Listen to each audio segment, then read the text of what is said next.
एक बार बोलिएगा प्रेम से सच्चे दरबार की। राहुल भैया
कांवरिया भाई सब किनारे किनारे भी खड़ा बनी, एजा बैठल भी बनी, ओजा सामने पुल पर से भी देखा तनी।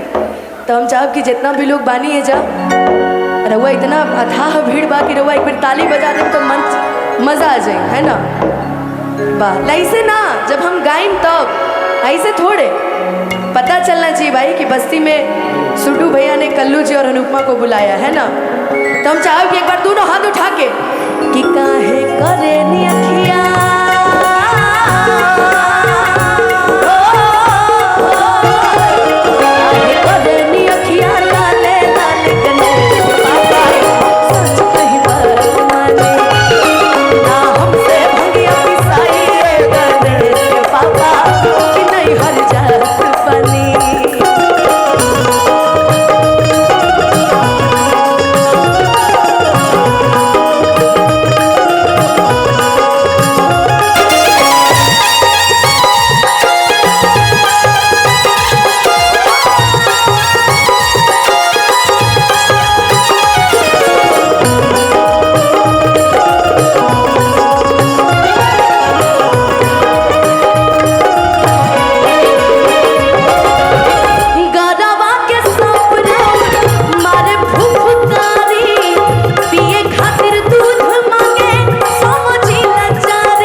शिव जी के कितना पुत्र रहने शिव जी के। अच्छा एक बोलू, एक मिनट रुका। शिव जी के कितना नाम बताई तो? हनुमान जी आगे मैं तो सब वीर बलवान है भाई। क्या क्या नाम था? कौन बताएगा? आप बताइए, आप बताइए। गणेश जी। और एक और कौन थे वो आप बताइए, बताइए बताइए जल्दी बताइए। कार्तिकेय जी। राय मशवरा करने के बाद गणेश जी और कार्तिकेय जी कि लइका दूध गोबा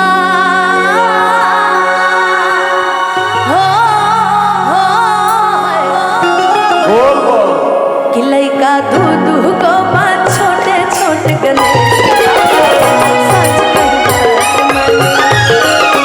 हमसे भैया विसाई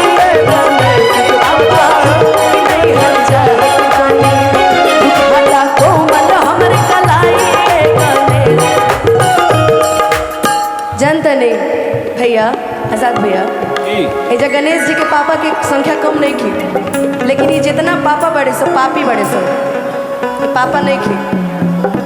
देखिए ये कैसे फैसला होगा कि हाँ ये पापा नहीं पापी लोग हैं। मतलब कैसे? मतलब ऐसे कि मैं इतनी देर से गा रही हूँ, इधर तो चलिए ठीक है हमारी कुछ लोग ताली है, लेकिन इधर देखिए हमारी भक्तों की तादाद बहुत ज्यादा है, आपका कम है। थोड़ा सा माफी चाहेंगे। हमारे बेइज्जती नहीं होनी चाहिए। बता दीजिए कि आप लोग पापी नहीं है, भक्त है एकदम। हाँ तो दिखा दीजिए, बताई दीजिए। बताइए। हाँ बस बस बताइए कि पूरा बल लगा कर एकदम वीर बलवान की तरह का। ये देखिए देखिए देखिए पापियों की संख्या देखिए देखिए देखिए। ये पापा है, पापी मत कहिए। अब हमारे गार्जियन बैठे हुए हैं। लेकिन हम तब मानेंगे ना जब एक बार दोनों हाथ ऊपर उठेगा प्रेम से और बोलेंगे बोल बम बोल कवरिया और मेरे साथ मिलके ताली बजा के गाना है कि लइका दूध गोबा